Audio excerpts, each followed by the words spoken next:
Newsday continues here on One News Now. I'm Charles Lehan. Aside from flooding, heavy rains and winds brought by now Tropical Storm Juliana also toppled electric poles in a part of Manila, plunging the area into darkness. The LGU said one of the posts had already been damaged before the storm, but Meralco denies that it's one of their own. Marlene Alcaide with the story. Electrical posts in Gagalangin, Tondo, Manila fell like a domino in the midst of Typhoon Jolina yesterday afternoon. One of the posts fell on an SUV. Though the owner is safe from the accident, he couldn't help but feel helpless as the vehicle was brand new and only 2 months old. Sidecar driver Arturo witnessed exactly how the electrical post collapsed. Unang bumigay ito, sa tapos sunod-sunod na to. Bigla nagkaputukan na. Kaya anong pagkaputok, umalis na kagad ako. Makbo kagad ako dito. Barangay chairman said the wooden post, which was the first one to fall, has already been fragile. Malakas na yung ulan, tapos inaanay pa yung mga poste. Ulan, sabay hangin, kaya siguro bumagsak. Sobrang lakas ng hangin. Yung poste wala na pong laman. Another one of the electrical posts hit this house in the area. Part of the wall fell on one of the residents inside the house. The 43-year-old victim was rushed to the hospital. Dito po, sa loob ng banyo, bumagsak sa mandaling poste, nabagsakan po ng bato sa ulo at saka sa balikat. Pinadala namin sa gut address, kung wala, didiretso sa Santa para ma-CT scan. The barangay chairman, however, believes that if the post did not hit the house and fell on the ground, the situation could have been worse, as it may have toppled down other nearby posts. Meralco arrived in the area and immediately facilitated the replacement of the damaged poles to restore power at the soonest possible time. Meralco also clarified that the private sub-transmission poles that first collapsed and brought down 3 Meralco poles is not owned by the company. Meralco vows to provide necessary assistance to those affected by the incident. In Las Piñas, motorists experienced waist-deep flooding along Zapote Road due to heavy rains brought about by Jolina. Zapote River overflowed, causing nearby streets to flood. Due to the massive flooding, motorists had a hard time finding a way to Cavite and Coastal Road. Some streets in Cavite looked like a parking lot as waist-deep flooding welcomed motorists. Bisa lang umuwi ng maaga, ganito pa inabot ko. Papababalan lang ako. Baka uwi na rin. Ito, naghihintay na lumit yung tubig. Kanina pa kami dito para makauwi. Eto, na-stuck na kami ng 1 oras. Dataka nga ako bakit traffic. Tapos nagle-left turn sila, right turn. Di ko alam kung saan ako dadaan. Motorists had to wait for the flood to subside. For News 5, Marlene Alcaide, we are One News. The Trade Department warns that consumers will soon see a price hike for basic goods. While as early as now, some manufacturers are appealing for a price increase of some Noche Buena items. Dale De Vera with the details. Every week, JC goes to the supermarket to buy supplies for her family. Aside from meat, vegetables, and fish, JC has to buy milk and diapers for her baby, all from her weekly 5,000 peso budget. She said that usually she opts to buy in bulk to save more.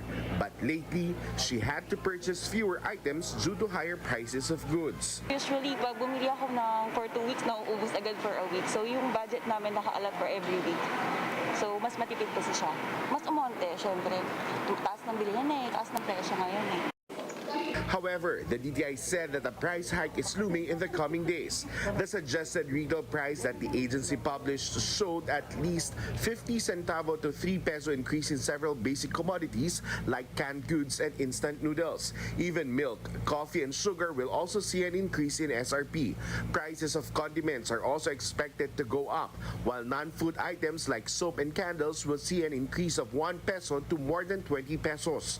But during its inspection on Wednesday, The DTI said prices remain the same as most supermarkets are still selling old stocks.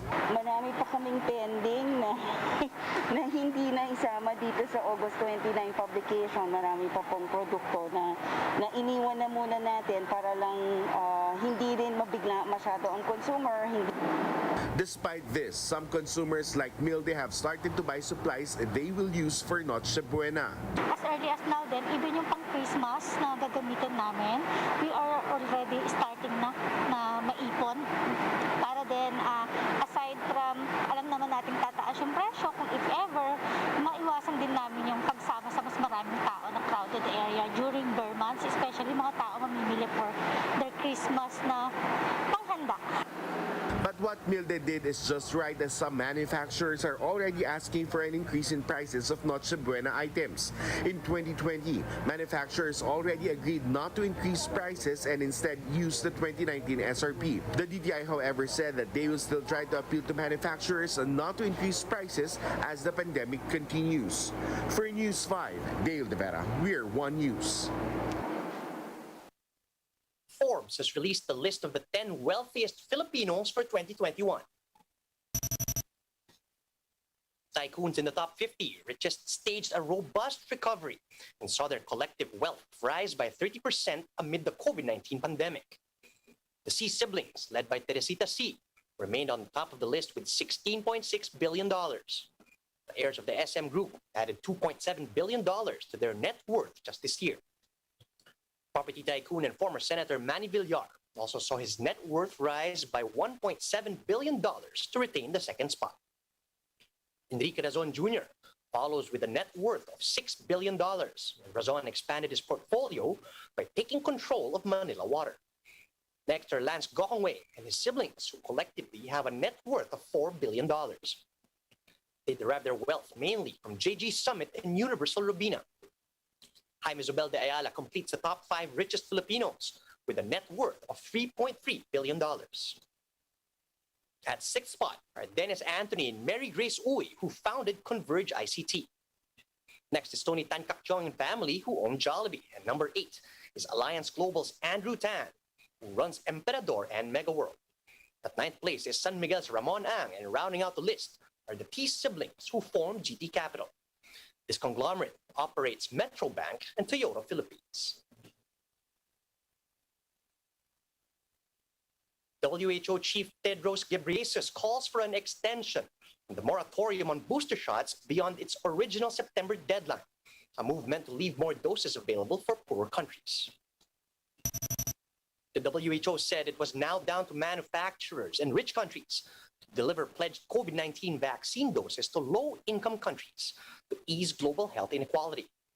In a briefing, Tedros said about 80% of the 5.5 billion vaccine doses that have been administered globally went to high and upper middle income countries. The WHO has set a target to enable every country to vaccinate at least 40% of their population by the end of the year. Almost 90% of high-income countries have now reached the 10% target, and more than 70% have reached the 40% target. Not a single low-income country has reached either target. That's not their fault, because manufacturers have prioritized or been legally obliged to fulfill bilateral deals with rich countries willing to pay top dollar. Low-income countries have been deprived of the tools to protect their people. Tedros also noted that deliveries to poorer nations need to be boosted to achieve global vaccination targets. He said rich countries only supplied 15% of the billion doses they had pledged to the COVAX vaccine sharing facility. And the WHO chief is now calling on higher income countries to stop making empty promises and to fulfill their vows to prioritize vaccinations in low-income nations. There has been a lot of talk about vaccine equity, but too little action. High-income countries have promised to donate more than 1 billion doses, but less than 15% of those doses have been materialized. Manufacturers have promised to prioritize COVAX and low-income countries. We don't want any more promises. We just want the vaccines.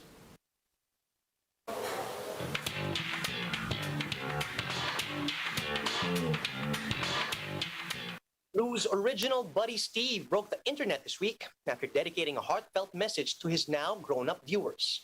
Steve returned to the show just in time for Blue's Clues' 25th year anniversary. Let's watch this. This is my brother Joe. He's your new best friend. And then I got on a bus and I left. Can we just talk about that? Blue's Clues original host Steve is finally giving an explanation for his abrupt departure in 2002. In time for the show's 25th anniversary, a bespectacled Steve, Hi. already with less hair, a cap, it's still in that iconic green striped polo, You remember? addressed no grown-up fans whom he may have left broken-hearted. I just kind of got up and went to college. And that was really challenging, by the way. Steve said that in the years that followed, he got to use his mind and take a step at a time, which allowed him to do many of the things he wanted in his life. Steve also commended fans who have already come a long way beyond Clues. And now it's what?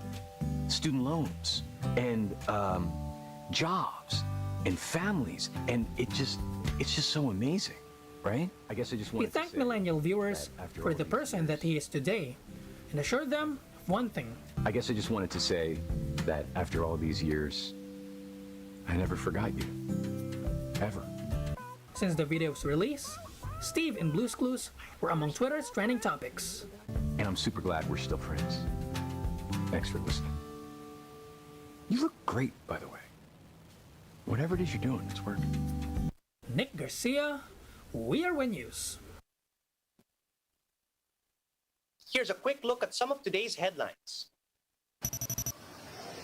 Dozens of fishermen were rescued at sea during the onslaught of tropical cyclone Julina, but at least 2 remain missing. PDP Laban formally nominates the Go Duterte tandem for next year's polls. But while President Duterte accepts the nomination, Senator Bongo once again declined. And the candidates of this year's Miss Universe Philippines competition showcased their hometowns and their latest tourism videos. And those are the top stories at this hour. Join us again later at 1 p.m. as we continue to monitor the day's biggest stories. You can also catch One News on the Signal Play app. Register for a free account at www.signalplay.com so you can stream One News live anytime, anywhere. I'm Charles Lejano. Mask on, wash hands, and stay safe, Philippines. We're One News.